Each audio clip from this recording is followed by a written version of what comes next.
వాగర్థావివ సంపృక్తౌ వాగర్థ ప్రతిపత్తయే జగతః పితరౌ వందే పార్వతీ పరమేశ్వరౌ. భజే శ్రీచక్రమధ్యస్థాం దక్షిణోత్తరయోః సదా శ్యామావార్తాళి సంసేవ్యాం భవానీం లలితాంబికాం. నమో మహద్భ్యో ఋషిభ్యో గురుభ్యో నమః. నాదము ద్వారా నాదాంతానికి వెళ్ళగలిగితే ఆ సహస్రాధార అమృతాన్ని చూస్తాంట. అందుకే నాదాంతమునందు అమృత రూప అనుభవంలోకి వస్తాడు కనుక ఋతం అంటే నాదం, రుదంతే నాదాంతమునందు ద్రవతి ద్రావయతి ద్రవ రూపంలో ప్రవేశిస్తాడట. రుదంతే నాదాంతే అమృత రూపేణ ద్రవతి ద్రావయతి రుద్రహ అని చెప్పారండి. ఇక్కడ రుద్రస్వరూపం కనుక ఏకాశ రుద్రస్థానం అంటే ఏంటో తెలిసిందా? ఇక్కడ నుంచి అక్కడ వరకు ఉన్నటువంటి తేజోమయమైనటువంటి ఆ కుండల్ని రూపమునదే అదే ప్రధానంగా అగ్నిస్తంభం. శివుడు అగ్నిస్తంభంగా ఉన్నాడంటే మనలో ఉన్నాడు అగ్నిస్తంభంగా. ఆ చిదేకర స్వరూపిణైనటువంటి తత్వం. ఇటు అటు ఎడా పింగళ వీళ్ళే అటు ఇటు కొడుచుకుంటున్న బ్రహ్మ విష్ణు శక్తులు. ఎన్ని రహస్యాలు ఉన్నాయో చూడండి ఇదంతా. అందుకు నాద విద్య చాలా విశేషం. ఈ రహస్యం తెలిసిన త్యాగరాజస్వామి వారు, మనం త్యాగరాజు అంటే ఊరికిన కీర్తనలు పాడుకునే భక్తులు అనుకుంటుంటాం. కొందరు అంటూ ఉంటారు ఇన్ని తెలియాలండి, త్యాగరాజులా పాడుకుంటే సరిపోదండి. త్యాగరాజులా పాడితే సరిపోతుంది, కానీ అలా పాడలేం మనం. త్యాగరాజు ఎలా పాడాడు చూడండి. అందుకు ఆ రహస్యం తెలుసు కనుకనే నాదతను మనిషం శంకరం అనగలిగాడు మహానుభావుడు. ఇప్పుడు తెలుస్తున్నది కదా, అటువంటి నాదరూప అయినటువంటి శక్తి అత్యంత సూక్ష్మ రూపముతో ఉన్నటువంటి అనాహత రూపంతో ఉన్న ఆ నాదరూప నామరూప వివర్జిత. తర్వాత మాటకు వచ్చాం. ఇప్పుడు అమ్మవారు నామరూప వివర్జిత అంటే నామం లేని తల్లి అని ఒక నామం అండి. ఎంత బాగున్నదో. నామం లేదని ఒక నామం అంటాయి.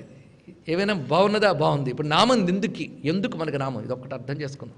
నామం ఎందుకు అసలు లోకంలో చెప్పుకున్న ఆవు నావంటారు, నావుకు తెలియదని. మనం దాన్ని పోల్చుకోవడం కోసం, వ్యవహారం కోసం చెప్పుకుంటున్నాం కనుక ఇవన్నీ వ్యవహారమే. నామం రూపం అది వ్యవహారమే, ఒక పోలిక అంతే. కానీ నామము రూపము వ్యవహారమే అన్నాడు ఇక్కడ. వ్యవహార ప్రపంచం నామరూపం, పరమార్థం నామరూప వివర్జిత అంతే. పరమార్థంలో ప్రపంచం అనలేండి, పరమార్థం అంటారు.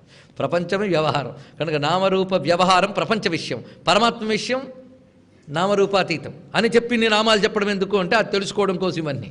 అని ఏ నామం నామరూపరహిత స్థితికి వెళుతుందో ఆ నామాన్ని ఉపాసించాలి. ఏ రూపం నామరూపరహిత స్థితికి తీసుకెళ్తుందో ఆ రూపాన్ని ఉపాసించాలి. మనందరం నామరూప ఉపాసకులమే. ఇది కొంచెం జాగ్రత్తగా వినండి. మనందరం నామరూప ఉపాసకులం, అవునా కాదా? పొద్దుట్లు లేచిన దగ్గర నుంచి ఈ వస్తువుని ఏమంటారు, ఇది నాకు ఎలా పనికొస్తుంది, ఇదే బతుకు. ప్రతిదీ ఒక పేరు ఉండాలి, ఆ పేరు వల్ల దానికి ఒక ఫార్మ్ ఉండాలి, దాంతో మనం ఉపయోగపడుతూ ఉండాలి. కనుక నామరూపాలు ప్రపంచంలో ఉన్నాం. కానీ ఈ నామరూప ప్రపంచం మనం ఎంత ఇబ్బంది పెడుతుందంటే ఈ నామరూప ప్రపంచం వల్లే మనకు మోహం, రాగం, ద్వేషం, జన్మలు, పరంపరలు ఉన్నాయి. కనుక నామరూపాలు పట్టుకున్నంత కాలం మనకు బంధం తప్పదు. కానీ మనం ఉన్నదే నామరూప ప్రపంచంలోనే, వెళ్ళవలసింది నామరూపాతీతం. అక్కడికి వెళ్తే కానీ మోక్షం లేదు. నామరూపాలు పట్టుకున్నంతకాలం బంధం లేదు. ఇప్పుడు ఏం చేయాలంటే గొప్ప మాట చెప్పింది శాస్త్రం. ఏ నామం పట్టుకుంటే నామం లేని స్థితికి వెళ్తావో, ఏ రూపం పట్టుకుంటే రూపం లేని స్థితికి వెళ్తావో ఆ నామాన్ని ఆ రూపాన్ని పట్టుకున్నారు. అందుకే మన నామరూపాలన్నీ గౌణములు అంటే వ్యవహార కల్పితములు. పరమాత్మ యొక్క నామరూపాలన్నీ కూడాను తత్వ సంకేతములు, తత్వాన్ని చెప్తాయి. అందుకే దివ్యనామ దివ్య రూపములు భగవానుడివి, మన వ్యవహార నామ వ్యవహార రూపములు. ఇది తెలుసుకోవాల్సింది. అది వ్యవహార ప్రపంచంలో ఉన్న నామరూపాలు అమ్మవారికలు. ఎందుకంటే మనం ఆవు లేదా ఒక పాలు అని పేరు పెట్టుకున్నాం, పాలు అనే వస్తువు పుచ్చుకున్న తర్వాత దాన్ని వాడేకి దాని పేరు రూపం ఏమయ్యాయి? దాని యొక్క వినియోగ దశలోకి వెళ్ళిపోయేటప్పటికల్లా అది శక్తిగా మారింది కదా. శక్తిగా మారినప్పుడు దానికి రూపమేది, నామమేది? శక్తిగా మారిపోయింది. కనుక ప్రతిదాని యొక్క దాని యొక్క సూక్ష్మమైన శక్తికి నామం లేదు, రూపం లేదు. నామరూపాల్లో శక్తి ఉండొచ్చు కానీ శక్తికి నామరూపాలు లేవు. ఇది తెలుసుకోవాల్సింది. అందుకే నామరూప ప్రపంచంలో వ్యాపించిన అమ్మవారికి నామరూపము లేవు. అందుకే పరతత్వము నామరూప వివర్జిత. ఇప్పుడు నామరూప వివర్జిత అర్థం చేసుకోవడానికి మనకు వేదాంతం సాయం తీసుకుంటూ గొప్ప మాట చెప్పింది. అయ్యా బ్రహ్మము గురించి మాట్లాడేలేంటి, ఇది అర్థం చేసుకోండి అన్నాడు. అస్థి భాతి ప్రియం నామం రూపం చేత్యంస పంచకం ఆద్యత్రయం బ్రహ్మరూపం జగద్రూపం తతోద్వయం. ఇది అర్థమైతే నామరూప వివర్జిత అర్థమవుతుంది. వ్యాఖ్యాతలందరూ ఈ శ్లోకాన్ని ఉటంకించిన వారే. ఇది వేదాంత వాక్యం. చూడండి, 5 విషయములట. అస్థి భాతి ప్రియం నామం రూపం. 5 అయ్యాయా? ఇప్పుడు ఈ 5 ఎలా చూపించుకుంది ఇంకా బాగుంటుంది. దీంతో పని ఉంది. అందుకే అస్థి భాతి ప్రియం నామం రూపం. నామం రూపం ప్రపంచ సబ్జెక్ట, అస్థి భాతి ప్రియం పరమాత్మ సబ్జెక్ట్. ఈ 2 తెలుసుకుంటే చాలు. ఇప్పుడు 5 కలిసే ఉన్నాయి. ఐదు కలిసే ఉంటాయి. కానీ మనకు కనబడుతున్నది ఏమిటి? నామరూపం. అస్థిభాతి ప్రియం కనిపించట్లేదు. ఇది ఎలాగంటే చెట్టు కనబడుతుంది, విత్తనం కనబడట్లేదు. భవంతి కనబడుతుంది, పునాది కనబడట్లేదు. కానీ కనబడకుండా ఉన్నటువంటిది ఏది? అస్థిభాతి ప్రియం. కనబడుతున్నది ఏది? నామరూపం. ఏమీ కన్ఫ్యూజన్ లేదండి, ఏకాగ్రత ఒకటే కావాలి. కనుక నామరూపం ప్రపంచం, అస్థిభాతి ప్రియం పరమాత్మ. మనకి ఇప్పుడు కావాల్సిన సబ్జెక్ట్ ఏమిటి? ఇప్పుడు కూర్చున్నప్పుడు మనం మాట్లాడుతున్నది ఎవరి గురించి? పరమాత్మ గురించి కదా. పరమాత్మ అసలు స్వరూపం ఏమిటి? అస్థిభాతి ప్రియం. కానీ అస్థిభాతి ప్రియం తెలియాలంటే నువ్వు తీసేయాల్సినవి నామరూపాలు తీసి. కనుక నామరూపమైన ప్రపంచమందు అస్థిభాతి ప్రియంగానే వ్యాపించిపోయి ఉన్నాడు. కానీ వ్యాపించిన అస్థిభాతి ప్రియం తెలియాలి అంటే నామరూపాలు విడిచి ఆలోచించు. అది ఇక్కడ చూపిస్తున్నారు. ఇక్కడ ఎలా ఆలోచిస్తావు అంటే, ఇప్పుడు నామం రూపం ఉంది, ఇందులో అస్థిభాతి ప్రియమైన పరమాత్మ ఉన్నాడు. అస్థిభాతి ప్రియం అంటే ఏంటో కాదండి. అస్థి అంటే ఉండునది, ఎవర్ ఎగ్జిస్టెన్స్. ఇంగ్లీష్లో చెప్పాలంటే ఎప్పుడు ఉండేది, శాశ్వతమైన ఉనికి. దీనికి సత్ అని పేరు. అదే చైతన్య వస్తువు, ప్రకాశిస్తూ ఉన్నది, అందుకే భాతి. దీనికి చిత్ అని పేరు. అదే ప్రియం. ప్రియం అంటే ఆనంద వస్తువు. సచ్చిత్ ఆనందం అంటే ఏమిటో అస్థిభాతి ప్రియం అంటే అది. కానీ పరమాత్మ యొక్క స్వరూపం ఏమిటంటే అస్థిభాతి ప్రియం. మరి నామం, నువ్వు నామం చెప్తే అది ఆయన కాదు. అందుకే నామరూపాలన్నీ ప్రపంచ విషయాలు, అస్థిభాతి ప్రియం పరమాత్మ విషయం. ఇప్పుడు మనం ఈ నామరూపాలతో దాన్ని పట్టుకోవాలి. ఇప్పుడు నిచ్చెన వేసుకుని మేడ మీదకి వెళ్ళామండి. వెళ్ళిన తర్వాత నిచ్చెన కూడా చంకన వేసుకుని వెళ్ళిపోతామా? మళ్ళీ దిగాలంటే అవసరం రావచ్చు, కానీ అక్కడ నిచ్చెనతో పనేమున్నది మనకి? కనుక నామరూపాలతో నామరూప వివర్జితకి వెళ్ళిపోయావు నువ్వు. అక్కడ నామరూప వివర్జిత అనేది అమ్మవారి యొక్క అసలు స్వరూపము. అస్థిభాతి ప్రియమే అమ్మవారు. ఇది మీకు తెలియాలి అంటే 5 చెప్పుకున్నాం కదా. అస్థి, భాతి, ప్రియం, నామం, రూపం. 5 కలిసి ప్రపంచం. ఇప్పుడు పరమాత్మను తెలుసుకోవాలంటే నామరూపాలు 2 తీసి. ఎప్పుడైనా లెక్క పెట్టేటప్పుడు మనం చిటికెన వేల నుంచే లెక్క పెడతాం, మొదటి లెక్క. ఇప్పుడు ఎలా వచ్చాం? అస్థి, భాతి, ప్రియం, నామం, రూపం అనగా నామరూపాలు 2 తీసావు. తీస్తే ఏం మిగిలింది? అస్థిభాతి ప్రియం. ఈ ముద్రను ఏమంటారు? చిన్ముద్ర. అది అందుకే స్వాత్మానం ప్రకటీకరోతి భజతాం యో ముద్రయా భద్రయా తస్మై శ్రీ గురుమూర్తయే నమ ఇదం శ్రీ దక్షిణామూర్తయే. కనుక నీ లోపల ఆత్మ అనబడే వస్తువు నామము కాదు, రూపము కాదు. ఈ 2 పరిహరించేయి. అస్థిభాతి ప్రియమే దాని యొక్క స్వరూపము అని కేవలం చిన్ముద్రతో చెప్పేసట. ఆయన ఆ మాత్రం చూపిస్తే ఋషులకు అర్థమైపోయింది. దాన్ని ఎంత విడమరిచి గొంతు చిచ్చుకున్నా మామూలు వాళ్ళకి అర్థం కాదు. ఏం చేస్తాం? కానీ సత్యం అది. అందుకే నామరూప వివర్జిత అంటే అస్థిభాతి ప్రియ స్వరూపిణి, సచ్చిదానంద రూపిణి అనేది దీని యొక్క అర్థం. ఈ విధంగా చెప్పుకుంటున్నాం. ఇప్పుడు తర్వాత విషయంలో ప్రవేశిస్తున్నాం. 301వ నామం హ్రీంకారీ హ్రీమతి హృజ్జా హేయోపాదేయ వర్జిత. ఏం అద్భుతమైన విషయములండి ఇక్కడ. ఇప్పుడు మనం చూస్తూ ఉంటే నామరూప వివర్జిత స్థితికి వెళ్ళిపోయాం కదా. దానికి లింక్లోకి రావాలండి. ఇది ఎర్రచీర కట్టుకుని సింహాసనం మీద కూర్చున్న అమ్మ కథ కాదు ఇది. ప్రపంచంలో ప్రతివారు గుండెల్లో తిష్ట వేసి కూర్చున్నటువంటి తల్లి యొక్క చరిత్ర, ఆవిడ యొక్క కథ. మరి వెళ్ళాలంటే నామరూప వివర్జిత. సృష్టి నామరూపం అన్నాం.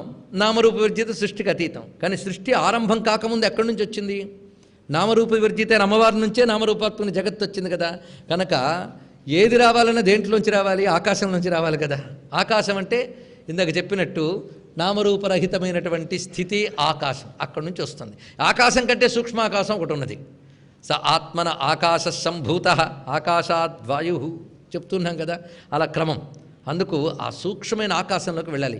ఆకాశతత్వాన్ని చెప్తున్న బీజంలో ప్రవేశించితే అప్పుడు ఈ విషయమంతా మళ్ళీ అర్థమవుతుంది. కనుక నామరూప వివర్జితతో మొదలు పెట్టుకుని నామరూపాత్మకమైన ప్రపంచం వరకు అమ్మవారే వ్యాపించున్నారు. అందుకే భువనేశ్వరి అని మొదలుపెట్టి మన భువనాలన్నీ చూపిస్తూ, భువనాల్లో ఈశ్వరిగా ఉన్నది మాత్రం సత్తు చిత్తు ఆనందమే. మనం భువనాలు చూస్తున్నాం, ఈశ్వరుని చూడట్లేదు. ఈశ్వర స్వరూపం ఏంటి? సచ్చిదానందం. అది పట్టుకో. అందుకు భువన ఈశ్వరి ఏమని ప్రతిపాదింపబడింది? ఈశ్వరి నామరూప వివర్జిత ప్రతిపాదింపబడింది. ఇప్పుడు ఆమెతో సహా భువనాలన్నీ కలిపి ఆమె స్వరూపంగా చూడాలి. ఆ స్వరూపం మొత్తం పట్టుకుని, అంటే భువనములు యందు ఉన్న అమ్మవారి చైతన్యం. అంటే ఇప్పుడు భువనాలను ఎందుకు పట్టుకున్నాం? అమ్మవారి చైతన్యం. నీటి కుండ పట్టుకున్నామండి. కొండ దేనికి పట్టుకున్నాం? నీరు. మరి కుండ ఎందుకు? నీరు తెమ్మంటే ఆవిడ కుండతో తెచ్చట. నిన్ను ఎవడు కొండ తెమ్మన్నాడు? నీరు మాత్రమే తెమ్మన్నాను కదా అని దబాయిస్తే ఏం చెప్తారండి ఇక్కడ? అంటే కొండతో సహా నీరు ఎలా తెచ్చామో భువనంతో సహా భువనేశ్వరిని అలా పట్టుకోవాలి. ఇక్కడ తెలుసుకోండి. ఇక్కడ కానీ భువనంతో భువనేశ్వరి. ఇప్పుడు భువనాలు ఎందుకు అవసరమయ్యా మనకి? భువనేశ్వరి కోసం. భక్తుడికి భువనాలు ఎందుకయ్యా అంటే భువనేశ్వరి కోసం. మనకు కొండే, అది పట్టుకుని వేలాడుతున్నాం. ఇంక ఈశ్వరిని పట్టుకోలేదు. ఆ ఈశ్వరి. అందుకు ఇప్పుడు భువనేశ్వరి అన్నప్పుడు భువనములలో ఉన్న ఈశ్వరుని పట్టుకుని సాధన చేయాలి. భువనాలంటే ఎన్ని? 14 భువనాల్లో ఉన్న ఈశ్వరి. కనుక 14 భువనాలు తిరిగి ఎక్కడెక్కడ ఈశ్వరుందో చూద్దాం కదా. ఎందుకయ్యా అంత గోల? భువనాలన్నీ నీలో ఉన్నాయి. అందుకే అరిపాదంలో అతలం మొదలయ్యి అక్కడి నుంచి వెళ్ళి మొత్తం అతల వితల సుతల రసాతల దాకా భూహు అనే దగ్గరికల్లా మనకి ఆధార స్థానం వచ్చేసింది. అక్కడ నుంచి భువ మహ జనహ తపహ మొత్తం మళ్ళీ 7 లోకాలు వచ్చాయా? 7 లోకాలు ఏమిటి అక్కడ? మళ్ళీ సప్తభూమికలే, క్రింద సప్త పైన సప్త, చతుర్దశ భువనాలు ఇక్కడున్నాయి. ఈ చతుర్దశ భువనాలలో ఈశ్వరి ఉంది. ఎక్కడుంది? ఎక్కడ లేదు, మొత్తం వ్యాపించింది కదా. కానీ వ్యాపించిన పట్టుకోవాల్సిన చోటేది. కానీ భువనం తెలిసిపోయింది కదా. ఇప్పుడు మన భువనమే మనకి. లోకాలు ఎన్ని భువనాలు ఉంటే ఏముందండి? చూడండి, ఎక్కడైనా యాక్సిడెంట్లు జరిగాయండి అమెరికాలో, అయ్యయ్యో పాపం అనుకుంటాం, లేకపోతే అయితే అయింది మన పని చూసుకుందాం అనుకుంటాం. ఎందుకంటే అక్కడే జరిగితే మనకేం, అది మన ఒంటికి ఏదైనా జరగనివ్వండి, అబ్బో ఎక్కడ లేని గొడవ అంతా. అందుకే అంత ప్రపంచం ఎక్కడుంది? ఇక్కడే ఉంది. చతుర్దశ భువనాలు ఇక్కడ ఉన్నాయట. భువనాల్లో ఈశ్వరుని పట్టుకో. ఇప్పుడు ఈశ్వరు ఎక్కడుంది? శరీరం అంతా ఉంది, ఒప్పుకుంటాం. కానీ కేంద్రస్థానం ఎక్కడ ధ్యానించాలి? హృదయం కదా. హ్రీంకారి హ్రీమతి హృద్యా హేయోపాదేయ వర్జిత. రండి ఇక్కడికి, మొత్తం విషయం ఇక్కడ చూపిస్తున్నాడు. అందుకే ఆ తల్లిని పట్టుకోవడానికి పనికొచ్చే బీజమేది? హ్రీంకారి. హ్రీంకారమే అమ్మ రూపము. నిజానికి ఇప్పటి వరకు డైరెక్ట్గా బీజాక్షం ఒక్కటి రాలేదండి, కలిపేశాడు. శ్రీ మహారాజ్ఞి శ్రీ మధ్వాగ్భవకూటైక, అలాగే శ్రీం బీజం కలిపేశాడు అక్కడ. కానీ డైరెక్ట్గా బీజం చెప్పలేదు. మొత్తం లలితా శాస్త్రంలో డైరెక్ట్ బీజాలు 2 వస్తాయి. ఇప్పుడు ఒకటి వచ్చేసింది, అప్పుడు డైరెక్ట్ బీజం. ఎందుకంటే చెప్తున్నది భువనేశ్వరి కదా, మరి భువనేశ్వరి బీజం చూపిస్తున్నాడు. భువనేశ్వరి బీజమే హ్రీంకారం. అయితే ఇక్కడ భువనేశ్వరి బీజం హ్రీంకారం అని చెప్పాం కనుక రేపు వెంటనే వెళ్ళి కూర్చొని హ్రీం చేసేయడం అది చేయమని నేను చెప్పట్లేదు. దానికి మళ్ళీ గురు ఉపదేశం వగేరా కావాలి. లేదా లలితాశాస్త్రం చదువుకుంటూ ఉంటే తెలియకుండానే హ్రీంకారం మనలోకి వస్తుంది. కానీ హ్రీంకారం అంటే ఏంటో తెలుసుకోవడం తప్పులేదు, హాయిగా తెలుసుకోవచ్చు. హ్రీంకారి ఇక్కడ చూపిస్తున్నాడు అమ్మవారి యొక్క ప్రధానమైనటువంటి బీజం. నిజానికి మొట్టమొదటి శ్రీం మొదలుపెట్టాడు, ఇక్కడ హ్రీం పెట్టాడు, తర్వాత క్లీం వస్తుంది. 3 బీజాలు ఎలా పెట్టాడు చూడండి. మధ్యలో ఇంకా రహస్య బీజాలు చాలా ఉన్నాయి, ప్రధానమైన వచ్చేసాయి. అందుకే ఇక్కడ హ్రీంకారి, హ్రీంకారము అమ్మ యొక్క రూపం. ఏముందండి బీజాక్షరంలో? కొందరు ఏమున్నాయి అంటారు, ఏముందో చెప్తే ఆశ్చర్యపోతాం మనం. చూడండి, శబ్ద ప్రకంపనలో అర్థాలు ఉన్నాయి. శబ్దాన్ని అక్షరాలు చేసి అక్షరాలను పదాలు చేస్తే కానీ మనకు అర్థం కాదు. కానీ శబ్ద ప్రకంపనలో అర్థాలు ఉన్నాయట. ఈ అర్థం మనకు అర్థం కాకపోయినా కావలసిన అర్థం ఇస్తుంది. అర్థం అంటే ప్రయోజనం అని మరొక అర్థం ఉంది కదా, అందుకు కావలసిన అర్థం ఇస్తుంది. చూడండి, హ్రీంకారం, హ్రీం ఓం అని 2 ఉన్నాయి. ఓం బ్రహ్మమని తెలియజేస్తుంది, హ్రీం శక్తిని తెలియజేస్తుంది, ఇంతే. అందుకే దీనికి భువనేశ్వరి బీజం అన్నారు. బ్రహ్మము ఓంకారం. అయితే చమత్కారంగా ఏంటంటే ఓంకారం చెప్పేటప్పుడు బ్రహ్మము చెప్పేటప్పుడు, బ్రహ్మము చెప్పినప్పుడు బ్రహ్మశక్తిని చెప్పరండి, జ్యోతిని చెప్తే వెలుగు చెప్పినట్టు కాదా. అందుకే బ్రహ్మముని చెప్పారంటే శక్తిని కూడా చెప్పినట్టు. అందుకే ఓంకారంలో బ్రహ్మమును శక్తితో కలిపి తెలుసుకున్నాం, హ్రీంకారంలో శక్తిని బ్రహ్మముతో కలిసి తెలుసుకున్నాం. అంతే తేడా ఇక్కడంతే. హ్రీంకారం శక్తి కనుక ఓంకారమైన పరబ్రహ్మ యొక్క శక్తి హ్రీంకారంలో ఉంది. కానీ శక్తినే పట్టుకుంటున్నాం హ్రీంకారంలో పూర్తిగా. శక్తి ద్వారా బ్రహ్మమును పట్టుకుంటున్నాం అక్కడ. ఓంకారంలో బ్రహ్మముతో శక్తిని పట్టుకుంటాం. రెండిటికి ఇది విషయం. కనుక ఇప్పుడు హ్రీంకార శబ్దంలో స్వచ్ఛముగా ఓంకారం వల్ల 3 పదములు ఉన్నాయి. ఓంకారం అకార ఉకార మకారాలు అయితే ఇది హకార రకార ఈంకారములు అన్నాడు ఇక్కడ. హకార రకార ఈంకారములతో ఉన్నాయి. ఇది మనం పరిశీలిస్తే త్రిశతి చదివినట్లయితే మొత్తం మనకి అమ్మవారి నామాలన్నీ వస్తాయి కదా. పంచదశలు ఒక్కొక్క అక్షరానికి 20 చొప్పున మొత్తం 300 నామాలు వస్తాయి. అందులో ఈ బీజానికి చాలా ప్రధానంగా నామాలు వస్తాయి. ఇందులో ఒక్కొక్క అక్షరంకి నామములు శివుడు కొని చెప్పేట, శక్తి కొని చెప్పిందిట. కానీ హ్రీంకారంతో వచ్చే నామాలు ఇద్దరు కలిసి చెప్పేటండి. ఎందువల్ల అంటే హ్రీంకారం ఉభయాత్మకం మనొక మాట.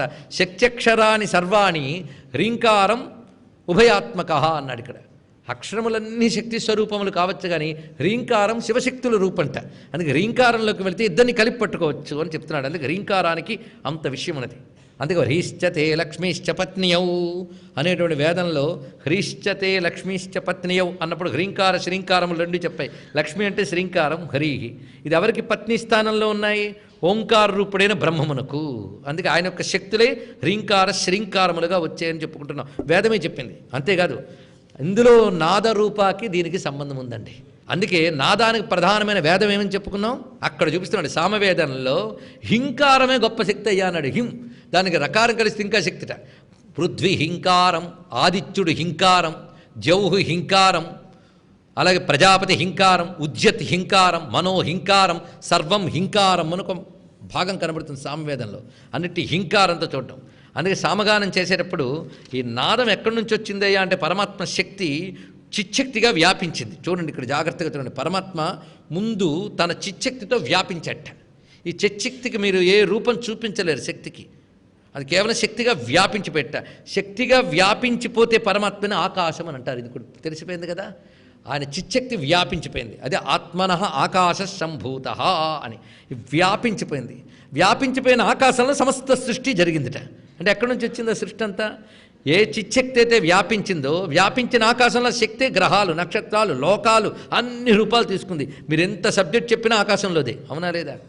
పురాణాలు చెప్పే చతుర్దశ భువనాలు చెప్పండి, సైన్స్ చెప్పే గెలాక్సీలు, నెబ్యులాసు, ప్లానెట్స్, స్టార్స్ ఎన్ని చెప్పండి, అన్నీ అందులో గొడవ ఆకాశం కదా. ఆకాశం అంటే nothing but full of energy. ఏమిటా ఎనర్జీ? చిచ్చక్తి. చిచ్చక్తితో కూడిపోయింది ఆకాశం, అందుకే దాని పేరు చిదాకాశం. అలా వ్యాపించిపోయింది ఆ శక్తిని, అందులోంచి ఇవన్నీ వ్యక్తమవుతున్నాయి. అందుకు మొట్టమొదటి హా అనేది ఆకాశ బీజం. దాని తర్వాత ఈ అనేది వచ్చింది, అట్లా వాయువుని తెలియజేస్తుంది మామూలుగా. ఇక రకారం తేజోబీజం. ఎక్కడి నుంచి ఇంకా సమస్త జగత్తుని మనం తెలుసుకుంటూ వెళ్ళొచ్చు. కనుక ఆకాశంలో దాగిన చిచ్చక్తి యొక్క తత్వం అంతా హ్రీం అనే బీజంలో పెట్టాడండి. ఆకాశంలో దాగినటువంటి తేజస్సు, వాయువు ఈ రెండు వ్యాపించి మిగిలిన భూత సృష్టి అంతా జరిగిందని మనం తెలుసుకోవాలి. అందుకే ప్రధానమైన ఈ మూడు భూతపరంగా మనకు కనబడుతున్నాయి. ఈశ్వర శక్తిని మూడింటి ద్వారా తెలుసుకుంటున్నాం. అలాగే మనలో కూడా ఆకాశం హృదయస్థానం, అలాగే వాయువు ప్రాణస్థానం, అలాగే తేజస్సు అది చిచ్చక్తి యొక్క ప్రధాన స్వరూపం. ఈ వీడింటిని పట్టుకుంటూ వెళ్ళడం మనం చేసే సాధన కూడా. కుండలిని స్థానం కూడా అగ్నియే, అదే ప్రాణానల సంయోగము చే నాదానికి హ్రీంకారానికి ఉన్న అనుబంధం చూడండి ఇక్కడ. అందుకే హ్రీం అనే దాంట్లో ఎన్ని శక్తులు ఉన్నాయో ఇక్కడ చూపిస్తున్నాడు. పైగా హ్రీంకారాన్ని సాధన చేస్తే ఎన్నెన్ని విషయములు భావన చేస్తూ దేవీ భాగవతం కూడా మనకు చాలా విషయాలు చెప్తోంది. మనకు స్థూల సూక్ష్మ కారణములనే 3 శరీరములు ఉన్నాయి, పైన తురీయం అనే ఒక చైతన్యం ఉన్నది కదా. ఈ 4 కలిపి చూడాలి. ఎందుకంటే తురీయమైన చైతన్యం ఎక్కడో పైన కూర్చోలేదు. కొంచెం తురీయం చెప్తే చాలా కోపం వస్తుంది, ఈ 3 చెప్తే సంతోషం. కానీ అదే 3 వ్యాపించిందని తెలుసుకో. భువనముల యందు ఉన్న ఈశ్వరు అంటే ఇదేనండి. అందుకు హకార స్థూలదేహ స్యాత్, రకార సూక్ష్మదేహక, ఈకార కారణాత్మాసౌ, హ్రీంకారోహం తురీయకం అన్నాడు ఇక్కడ. అంత గొప్ప విషయం చూడండి. హకారం స్థూలదేహాన్ని తెలియజేస్తుంది, రకారం సూక్ష్మదేహాన్ని తెలియజేస్తుంది, ఈకారం కారణదేహాన్ని తెలియజేస్తుంది. కలిపేసుకున్న హ్రీం 3 తెలియజేస్తూ 3 పైన తురియాన్ని అందిస్తుంది అన్నాడు. కానీ హ్రీంకారం అనేది మన స్థూల సూక్ష్మ కారణ శరీరాల్లో ఉన్న ఈశ్వర చైతన్యాన్ని తెలియజేయడానికి పనిచేస్తూనే క్రమంగా దీనికి అతీతమైనటువంటి శక్తిని కూడా అందిస్తున్నది. కనుక భువనముల యందున్నంత శక్తిని మనం ఒక్కసారి ఉపాసన చేస్తే భువనముల్లో ప్రతిదీ మనకు అనుకూలమవుతుందా లేదా? భువనాధ్యక్షురాలైన అమ్మవారిని ఈ బీజం ద్వారా మనం పట్టుకుంటే భువనముల్లో ప్రతిదీ మనకి అనుకూలమవుతున్నది. అందుకే హ్రీంకారోపాసన అంత విశేషంగా చెప్తున్నారు. ఇంకొక హ్రీంకార తత్వాన్ని చెప్తూ సత్ చిత్ ఆనందములనేది దీంట్లో ఉన్నదయ్యా అన్నాడు. సత్ చిత్ ఆనందమే సత్స్వరూప సదాకారో హకారో ధర్మతత్పర, చిదాకార శివాకారో రేప సర్వార్థ సిద్ధిద, ఆనందరూపయోరైక్యాదీకార సర్వకామద అన్నాడు. సత్ అనే దాన్ని తెలియజేసింది హకారంట. ఇది ఉపాసన వల్ల మనకు వచ్చే ఫలం ఏంటంటే ధర్మము, ధర్మ పురుషార్థం దీనివల్ల సిద్ధిస్తుంది. అలాగే చిదాకార శివాకారో రేప, చిత్తుని తెలియజేస్తుంది ఏంటి? రేప. ఇది ఉపాసన అగ్ని కదా, రేప అంట. అగ్ని ఎప్పుడు సంపదనిస్తాడు. అందుకే రకార ఉపాసన వల్ల సర్వార్థ సిద్ధిద, అన్ని అర్థములు సిద్ధించిపోతాయట. ఆనందరూపయోరైక్యాతి ఈకార సర్వకామద, ఈకారం కామములు ఇస్తుందిట. దీనికో రహస్యం ఉన్నది, అది మనం కామకళారూప దగ్గర తెలుసుకోవచ్చు. ఈకారం సర్వకామద, సర్వ కోరికలను ఇస్తుందిట. ఇప్పుడు చూడండి, హకారం ధర్మ పురుషార్థాన్ని ఇస్తోంది, రకారం అర్థపురుషార్థాన్ని ఇస్తుంది, ఈకారం కామ పురుషార్థాన్ని ఇస్తుంది. ఈ హకారం సత్తుని, రకారం చిత్తుని, ఈకారం ఆనందాన్ని తెలియజేస్తుంది. కోరిక తీరితేనే కదా ఆనందం. మీరు దీన్ని ఇటు భౌతికంగా ధర్మార్థ కామలు చూస్తున్నాం, పరమార్థంగా సత్యచిత్తులు ఆనందాలు చూస్తున్నాం. 2 అలా పెట్టుకోండి. హకార రకార ఈకారములకి భౌతిక ప్రయోజనములు, పారమార్థిక ప్రయోజనం. పారమార్థిక ప్రయోజనం సచ్చిదానందములు, భౌతిక ప్రయోజనములు ధర్మ అర్థ కామములు. మరి మోక్షము బిందు రూపో తదంతస్థా భవేతా మోక్షదాయినౌ. హారా ఈ చెప్పారు కదా అనేది అది మోక్షదాయిని అన్నారు ఇక్కడ. అంటే చతుర్విధ పురుషార్థాలు ఇవ్వగలిగే శక్తి దేనిలో ఉన్నది? ఈ బీజాక్షరంలో. అంటే ఈ బీజాక్షరం ఉంటే అమ్మవారి విద్య వచ్చినట్లే, ఇంకేం కావాలి? అది పరిపూర్ణమైన బీజమవుతున్నది. ఇది భువనేశ్వరి బీజం, సామాన్యం కాదు. అందుకే హ్రీంకారి అని ఈ బీజాక్షర స్వరూపంగా అమ్మవారిని చూపిస్తున్నారు. అందుకే ఈ హకారం ఆకాశంతో మొదలై అక్కడి నుంచి వచ్చిన ఈ స్వరూపానంతని చెప్తుంది గనక ఆకాశౌహవై నామ రూపయో నిర్వహిత ఆమనింత ఛందోగాహ అన్నాడు ఇక్కడ. అంటే ఛాందోగ్యోపనిషత్తులో చెప్పినటువంటి విషయం ఇక్కడ ప్రస్తావన చేస్తున్నాడు. ఆకాశమే నామరూపములు నిర్వహిస్తున్నది అన్నాడు. ఆకాశమే నామరూపాలు నిర్వహిస్తుందట. అలాగే నీ రూపాన్ని నీ నామాన్ని నిర్వహిస్తున్నది కూడా నీ లోపల ఆకాశమే. అది దహరాకాశం. నీ లోపలైతే దహరాకాశం, బయట అయితే మహాకాశం. రెండిటికి ఆధారమైతే చిదాకాశం. తెలుస్తున్నది కదా. ఆకాశాన్ని పట్టుకోవాలి. ఎందుకంటే అమ్మవారు ఆకాశ విద్య, ఆకాశ విద్య. అందుకే ఇక్కడే ఎక్కువ తెలుసుకోవాల్సింది. మహానుభావుడు అప్పయ్య దీక్షితుల వారు గొప్ప మాట అంటారు, ఆకాశమాదిజననీం శరణం ప్రపద్యే అన్నాడు. ఆదిజనని అయిన ఆకాశానికి నమస్కారము. ఎందుకంటే అన్ని భూతములు ఆకాశంలోనే చూస్తున్నావు. ఆకాశం అన్ని భూతాలను సృష్టిస్తుంది. ఆకాశం అంటే శూన్యం కాదు, మళ్ళీ చెప్తున్నావు, చిచ్చక్తితో వ్యాపించింది ఆకాశం. అందుకే ఆకాశం అంటేనే శక్తి సంభరితం. అందుకే ఆకాశమాదిజననీం శరణం ప్రపద్యే. అమ్మవారు ఉపాసన అంటేనే ఆకాశ ఉపాసన. ఆకాశం అంటే ఎక్కడికి వెళ్ళిపోయావు నువ్వు? పంచభూతాల్లో ఒక్కొక్కటి లయం చేసుకుంటూ భూమి, నీరు, అగ్ని, వాయువు, ఆకాశం. ఆకాశం పైన ఉన్నది ఏంటి? ఆత్మవస్తువేగా. కనుక నువ్వు ఆకాశం దాకా వెళ్ళావంటే ఎక్కడికి వెళ్ళిపోయావు? ఆత్మవస్తువుకు దగ్గరికి వెళ్ళిపోయినట్టే. అయితే ఆకాశం యొక్క గుణం ఏమిటి? పంచతన్మాత్రల్లో ఒక్కొక్క గుణం ఒక్కొక్కటి చెప్తున్నారు కదా. ఏ గుణం నుంచి వచ్చింది ఆకాశం? శబ్దగుణకం ఆకాశం. కనుక ఆకాశం శబ్దం అంటే ఇది నాదమేగా. నాదరూప హ్రీంకారి కలపండి ఇక్కడక్కడ. కనుక నామరూప వివర్జిత అయినటువంటి చిదాకాశంలో నాదరూపంగా అమ్మవారు వ్యక్తమై తర్వాత జగద్రూపమైన నామరూపాన్ని అంతటి సృష్టించింది. కనుక నామరూపమైన ప్రపంచంలో నామరూప వివర్జిత అయిన తల్లి నాదరూపంగా వ్యాపించి హ్రీంకారిగా ధ్వనిస్తున్నది. ఇది దీని యొక్క సమన్వయం అండి. ఎంత అందమైన అన్వయం చూపిస్తున్నాడు చూడండి. హ్రీంకారి అనగా ఇంత విషయం. ఈ రహస్యమంతా మనకి సామవేదంలో కనబడుతోంది. సామవేదమైన ఛాందోగ్యంలో అక్కడే కదా నాదరహస్యాలు చెప్తాడు. ఆకాశౌహవై నామరూపయో నిర్వహిత చిచ్చక్తి రూప ఆకాశ ఏవ. మంత్ర విశేషం చూడండి. నామరూపయో నిర్వాహక తదుభయం వినా యదధిష్టానమాత్రం అవశిష్యతే తదేవ బ్రహ్మేతి. ఇప్పుడు నామరూపం నిర్వహించున్నది ఆకాశం. నామరూపాలు తీసేస్తే మిగిలింది ఏంటి? చిదాకాశం. అది చిదంబరం. ఇది అన్ని విషయములు చూడండి. అక్కడే చిచ్చక్తి వ్యాపించున్నది. మనకు పేర్లు కావాలి, రూపాలు కానీ అసలు విషయం కూడా చూపిస్తున్నాడు. ఈ విషయం అంతా ఎక్కడ చెప్పబడుతున్నది? ఛాందోగ్యంలో. ఛాందోగ్యం ఏ వేదంలోది? సామవేదంలోది. ఇక్కడే తత్వమసి మహావాక్యం మనకు వస్తున్నది. అలాంటి ఛాందోగ్యోపనిషత్తులో చెప్పబడ్డ రహస్యం అంతా ఇక్కడ వివరించి చూపిస్తున్నాడు. కనుక ఎప్పుడైనా బీజాక్షాన్ని ఊరికిన జడుల్లా చేసేయకుండా ఇప్పుడు ఇంత అమ్మవారు మనకు తెలియజేశారు. ఇకపై అన్నప్పుడు కొంచెం అనుభూతి కలిగిన హకార రకార ఈంకారములను ఒక్కసారి మననం చేసుకుంటే దీని అంతటిని ఉపనిషత్తు అంతా అందంగా ఇస్తుంది అమ్మవారి ఉపనిషత్తులు. వియధీకార సంయుక్తం వీతిహోత్ర సమన్వితం అర్ధేందలసితం దేవ్యా బీజం సర్వార్థ సాధకం ఏవమేకాక్షరం మంత్రం యతయః శుద్ధచేతసః ధ్యాయంతి పరమానందమయా జ్ఞానాంబురాశయః. ఇది ఎక్కడిది? దేవి అథర్వశీర్షంలో మనకి వస్తుందండి. అమ్మవారి అథర్వశీర్ష ఉపనిషత్తులో వస్తుంది.